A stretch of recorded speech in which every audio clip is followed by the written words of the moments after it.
एक स्नेक आ जाता है, जिसको देखते ही इनके साथ वाला लोकल आदमी उसको मारने से मना करने लगता है, क्योंकि उसका मानना था कि इसकी वजह से स्नेक गॉड गुस्सा हो जाएंगे। तभी अचानक से पानी में बहुत सारे स्नेक आने लगते हैं और इनको चारों ओर से घेरना शुरू कर देते हैं। अब इसे देखते ही ये सभी लोग बहुत ज्यादा डर जाते हैं और सभी स्नेक को मारना शुरू कर देते हैं। लेकिन अब इस बात से लोकल आदमी और भी ज्यादा डर गया था। वो इन्हें ऐसा करने से रोकने लगता है। अब इस बात को सुनते ही कैप्टन ली तुरंत सभी को रोक देते हैं। तभी अचानक से इनकी क्राफ्ट से कोई चीज टकराती है और इनके बिल्कुल नजदीक से गुजरती है। अब इसकी वजह से सभी लोग अपने गन को लेकर फिर से रेडी हो जाते हैं और तभी हम इनके नीचे से एक बहुत बड़े स्नेक को जाते हुए देखते हैं, जिसके बारे में किसी को भी कोई अंदाजा नहीं था। तभी अचानक से वो जायंट स्नेक इन लोगों पर हमला कर देता है, जिससे कि सभी लोग पानी में गिर जाते हैं, जिस वजह से सभी की हालत खराब हो गई थी। और तभी जायंट स्नेक इन्हीं के एक आदमी को एक झटके में खा जाता है। ये देखते ही ली अपने कुछ लोगों से फंसे हुए लोगों को रेस्क्यू करने के लिए कहता है, लेकिन इस दौरान भी वो जायंट स्नेक इनके एक और आदमी को खा जाता है, जिसके बाद सभी लोग एक साथ उनके ऊपर फायरिंग शुरू कर देते हैं, जिस वजह से वो जायंट स्नेक से दूसरी ओर चला जाता है, लोकल आदमी को खा जाता है। ये देखते ही सभी लोग उसके ऊपर फायरिंग शुरू करते हैं, लेकिन असल में वो अभी भी इनके आसपास ही छुपा हुआ था। इसीलिए ली अपने लोगों के साथ उसका सामना करने के लिए तैयार हो जाता है। तभी अचानक से जायंट स्नेक ली के ऊपर अटैक करने की कोशिश करता है, लेकिन कैप्टन किसी तरह से खुद को बचा लेते हैं और अपने एक बड़े से चाकू से उसके पेट को जख्मी कर देते हैं। अब इस वजह से जायंट स्नेक गुस्से में आकर एक और आदमी पर अटैक करके उसे खा जाता है। ये देख बाकी के लोग फिर से जायंट स्नेक को शूट करने की कोशिश करते हैं, लेकिन वो भी अपने पूंछ से इन पर अटैक कर देता है। ये सब देखने के बाद चाओ यहाँ से भागना शुरू कर देता है, जिसकी वजह से जायंट स्नेक उसे मारने के लिए उसका पीछा करने लगता है। अब इसी बीच चाओ एक पेड़ के बीच से होकर निकलता है, जिस पर अटैक करने के चक्कर में जायंट स्नेक उसी जगह पर फंस जाता है। इसके बाद वो खुद को वहाँ से आजाद नहीं कर पाता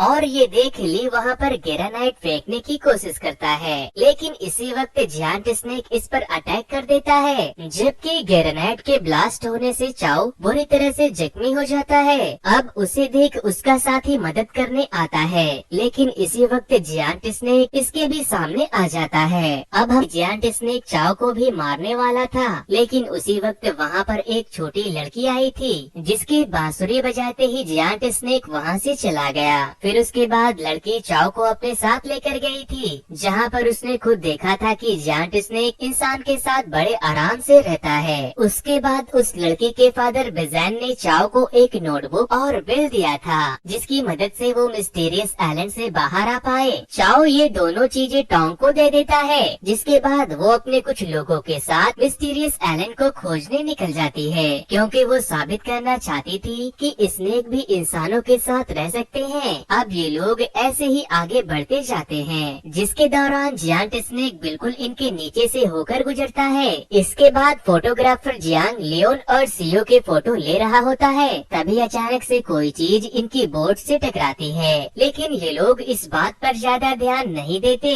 और तभी वो चीज फिर से इनकी बोट से टकराती है। फिर रडार में भी कोई चीज डिटेक्ट होने लगती है और बोट के कैप्टन वापस चलने की बात करते हैं, क्योंकि कोहरे की वजह से आगे का रास्ता नजर नहीं आ रहा था। लेकिन इसके बाद भी टोंग आगे बढ़ते रहने के लिए कहती है। अब कुछ समय के बाद बोट इनको छोड़कर यहाँ से वापस चली जाती है, जो 3 दिनों के बाद इन्हें लेने वापस आने वाली थी। जिसके बाद ये लोग राफ्ट की मदद से आगे बढ़ते हैं। तभी इसी वक्त यहाँ पर बहुत से स्नेक आने लगते हैं, जिसे देखते ही जीना उनको मारने जाती है, लेकिन सीओ उसे रोक देता है, क्योंकि वो समझ गया था कि जब तक ये लोग उनको नुकसान नहीं पहुंचाएंगे तब तक वो भी उनके ऊपर अटैक नहीं करेंगे। इसके बाद सभी स्नेक यहाँ से चले जाते हैं और कुछ देर के बाद ये लोग भी आइलैंड को खोजने में कामयाब हो जाते हैं। रात के समय यहाँ के कुछ लोकल लोगों को देखते हैं, जिन्होंने एक आदमी को पकड़ा हुआ था। इसके बाद यहाँ पर लेन नाम की एक लेडी आती है, जिसके साथ में बाटू नाम का एक गार्ड भी था। फिर हमें पता चलता है कि उस आदमी ने बिना इनके परमिशन से से वहाँ से भागने की कोशिश की थी, जिसके लिए लैन उसका कान काट देती है और फिर उस आदमी को स्नेक को खिलाने देने का ऑर्डर दे देती है। अब अगले दिन टोंग और उसकी टीम जंगल में आ गए थे,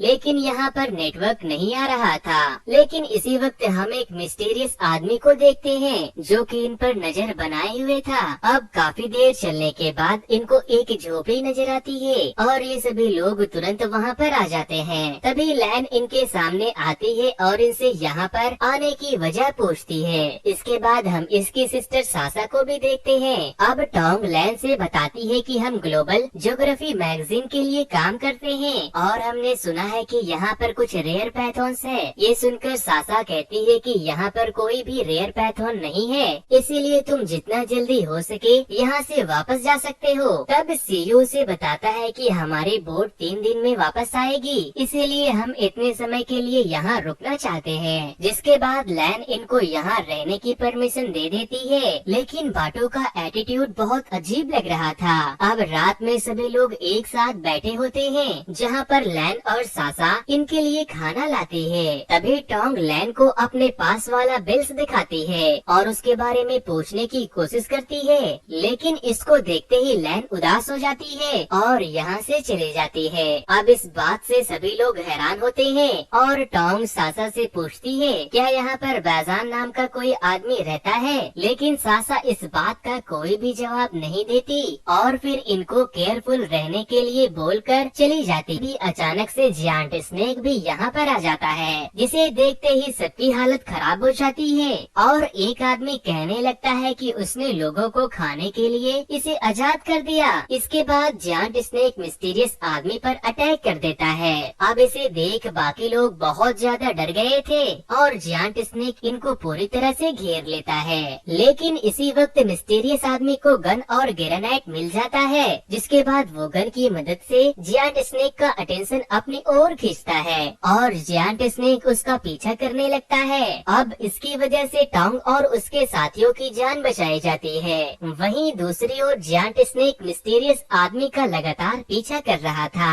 जिसके बाद वो एक ग्रेनाइट ब्लास्ट करके खुद को बचा लेता है। इधर टोंग हैरान हो रही थी कि वो मिस्टीरियस आदमी इनको क्यों बचाना चाह रहा है। इसके बाद ये सभी लोग वापस आ जाते हैं और इन सासा उसकी कंडीशन को चेक करती है और बताती है कि डिसोस्मा वेर्सिपिलिस की मदद से इसकी जान बचाई जा सकती है, जो कि स्नेक वेनम का एंटीडोट के जैसा काम करता था। ये सुनकर सीओ पूछता है कि ये चीज कहाँ मिलेगी, जिसके बाद सासा इसको ब्लैक माउंटेन के बारे में बताता है, जो कि इस आइलैंड के सबसे खतरनाक जगह पर था। ये जानकर ये लोग वहाँ जाने के लिए रेडी हो जाते हैं, लेकिन अब इसके बारे में पता चलते ही लैन सासा पर गुस्सा करती है और आगे से उनकी कोई भी मदद करने से मना करती है। लेकिन इसके बावजूद भी सासा अगले दिन उनके साथ में जाती है, जिसके बारे में पता चलने पर लैन बाटो से सभी को मार देने के लिए कहती है।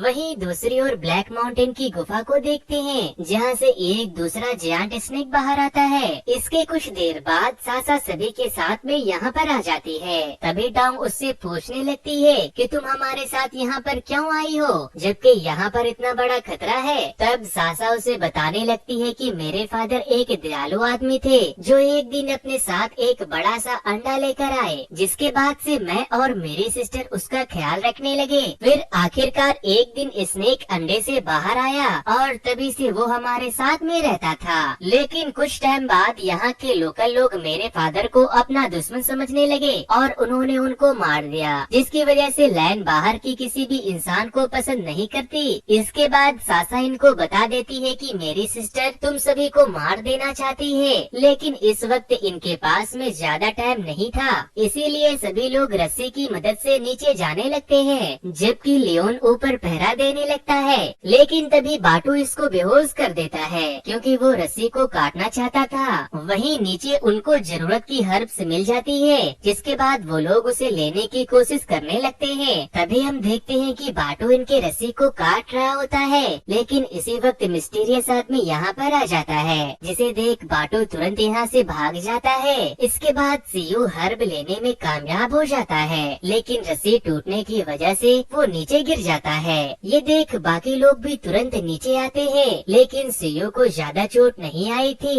और और इसके बाद सभी लोग यहाँ से बाहर जाने लगते हैं। वहीं दूसरी ओर जिना जियांग के पास होती है, लेकिन तभी लैन उसके गर्दन पर चाकू रख देती है। इधर टोंग और उसके साथियों को गुफा में एक ऐसी जगह दिखाई देती है जहाँ चाइनीज लैंग्वेज में टॉम का बर्थडे लिखा हुआ और इसके अलावा उसे यहाँ से अपने फादर की लॉकेट भी मिलती है। ये देख टॉम समझ जाती है कि उसके फादर अभी भी जिंदा है और उसे यकीन हो जाता है कि वो अपने फादर को खोज सकती है। अब कुछ देर बाद इनको बाहर निकलने का रास्ता भी मिल जाता है, लेकिन वहाँ पर स्नेक के बहुत सारे अंडे थे, इसीलिए सासा सभी को केयरफुल होकर चलने के लिए कहती है। लेकिन इसी बीच हुआ का पैर फिसल जाता है और इसकी वजह से एक अंडा टूट जाता है। अब ऐसा होते ही यहाँ का जायंट स्नेक इनका पीछा करने लगता है, जिसके बाद सभी लोग अपनी जान बचाने के लिए बाहर भाग जाते हैं। लेकिन जायंट स्नेक अब इनके ऊपर बहुत ज्यादा गुस्सा हो गया था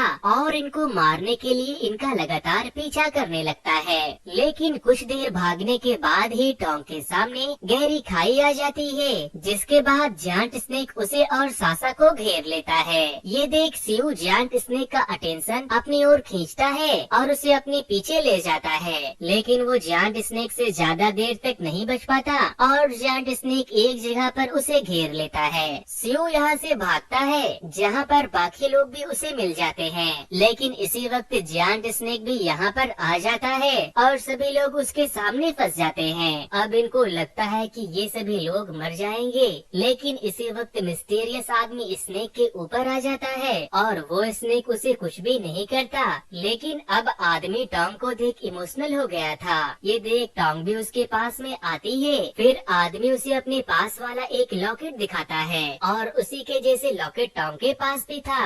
अब इस बात से टोंग समझ जाती है कि वो आदमी असल में उसके फादर है। अब दोनों एक दूसरे को देख बहुत ही इमोशनल हो जाते हैं, क्योंकि दोनों ही 25 साल के बाद एक दूसरे से मिले थे। इसके बाद ली टोंग से बताता है कि मैं उस दिन फाइट के बाद जब होश में आया था तब सभी लोग मारे जा चुके थे, लेकिन फिर मुझे वहाँ पर स्नेक का एक बड़ा अंडा मिला, जिसके बाद मैं उसे लेकर गुफा के अंदर रहने लगा और मैं आज भी उसी स्नेक के साथ रहता हूँ। इसके बाद सभी लोग वापस जाने लगते हैं। वहीं दूसरी ओर लैन ने जिना को कैद कर लिया था और उसे पीट रही थी। तभी सासा यहाँ पर आ जाती है और उसको समझाने लगती है कि फादर का बदला पूरा हो चुका है, इसीलिए अब इनोसेंट लोगों को मारना बंद कर दो। लेकिन लैन अभी भी उसकी कोई बात नहीं सुनती, क्योंकि वो अपने फादर के मौत के सदमे से अब तक उभर नहीं पाई थी। तभी बाकी के लोग भी चुपके से यहाँ आ जाते हैं, जिसके बाद वो जिना को आजाद करा लेते हैं और जियांग को हर्ब्स भी दे देते हैं। लेकिन इसी वक्त लैन अपनी बांसुरी बजाती है, जिसके तुरंत बाद उसका जायंट स्नेक यहाँ पर आ जाता है।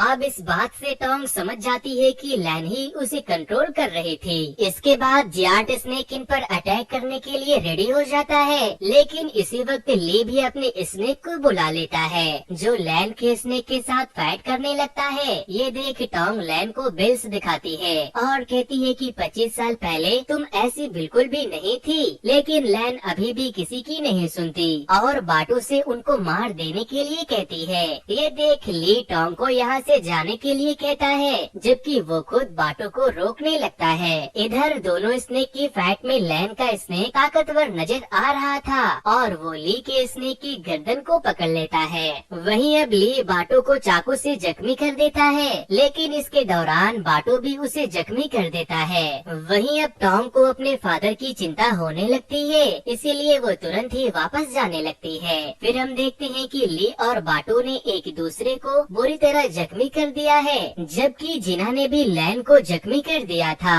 तभी टोंग अपने फादर के पास आती है, जिसे देख बाटू उसी पर अटैक करता है, लेकिन ली उसे बचा लेता है और बाटू को मार देता है। इधर जिना ने लैन को जख्मी कर दिया था, लेकिन इसी वक्त जायंट स्नेक भी यहाँ पर आ जाता है। ये देख सासा उसे रोकने की कोशिश करती है, लेकिन फिर भी वो जिना को जख्मी कर देता है। वहीं टोंग अपने फादर को जख्मी देख बहुत दुखी हो जाती है, जिसके बाद ली सियो से टोंग का ख्याल रखने के लिए कहता है और फिर उसकी मौत हो जाती है। इसके बाद सियो टोंग को लेकर यहाँ से चला जाता है। अब उधर जिना जायंट स्नेक को ग्रेनेड से जख्मी कर देती है, जिसकी वजह से वो आउट ऑफ कंट्रोल हो जाता है। ये देखते ही लैन सासा को बचाने के लिए उसके सामने खड़ी हो जाती है, जिसके बाद जायंट स्नेक उसे निगल जाता है। जिसके बाद जीना तुरंत सासा के साथ यहाँ से भागती है। सीयू और टोंग भी उनको मिल जाते हैं, लेकिन इसी वक्त जायंट स्नेक इनको सामने से घेर लेता है, जिसकी वजह से चारों लोग उसके सामने फंस जाते हैं। लेकिन इसके बाद वो अचानक से डरकर यहाँ से भाग जाता है, क्योंकि यहाँ की नदी में स्नेक गॉड थे, जो इनके सामने आने के बाद फिर वापस पानी में चला जाता है। इसके बाद टोंग अपने फादर को यहाँ दफना देती है और वो स्नेक आइलैंड के बारे में दुनिया को नहीं बताने का डिसाइड करती है, ताकि ये आइलैंड सुरक्षित रहे। लेकिन अब सासा भी इनके साथ में यहाँ से चली जाती है और इसी के साथ ये मूवी यहीं पर खत्म हो जाती है।